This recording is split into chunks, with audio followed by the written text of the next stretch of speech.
இந்த 3 candle stick காம்பினேஷன்ஸில் இருக்கிறதுக்கு பேர் தான் வந்து பார்த்தீங்கன்னா பியரிஷ் அபேண்டன் பேபி. அதாவது ப்ரைஸ் வந்து பார்த்தீங்கன்னா உங்களுக்கு கீழே இருந்து ஒரு சின்னதாக ஒரு கரெக்ஷனுக்காக மேலே போகிறாங்க. அந்த இடத்துல வந்து பார்த்தீங்கன்னா ஒரு புல்லிஷ் கேண்டில் அப்படிங்கிறது ஃபார்ம் ஆகுது. ஒரு positive green colour candle form ஆகுது. அதுலேருந்து வந்து பார்த்தீங்கன்னா ஒரு மார்க்கெட் ஒரு கேப் அப்பில் ஓப்பன் ஆகுது. மேலே போன ப்ரைஸ் வந்து பார்த்தீங்கன்னா அங்கேருந்து ஒரு பாசிட்டிவை கொடுத்துட்டு திரும்ப ஹெவியான செல்லிங் ப்ரெஷரோட கீழே வர வந்துட்டு அங்கேருந்து திரும்ப ஒரு பையிங் ஆப்பர்ச்சுனிட்டியோட திரும்பவும் மேலே போயிட்டு அதே இடத்துல முடிக்கிறாங்க. இந்த இடத்துல ஒரு டோஜி பேட்டர்ன் அப்படிங்கிறது ஃபார்ம் ஆயிருக்கு.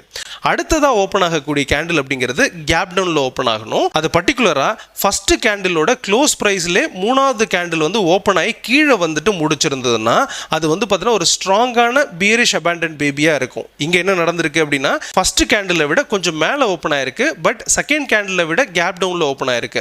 ஸோ இது கொஞ்சம் வீக்கான பியரிஷ் அபேண்டன் பேபி தான். பட் இதுக்குமே வந்து பார்த்தீங்கன்னா ஃபர்தராக கீழே போகும் அப்படிங்கிறத நம்ம புரிஞ்சுக்கலாம். ஸோ ஓப்பன் ஆன ப்ரைஸ் அங்கேருந்து கீழே வந்துட்டு ஒரு பெரிய ஒரு பியரிஷ் கேண்டில் கிரியேட் பண்ணி முடிச்சிருக்கிறதையும் பார்க்குறோம்.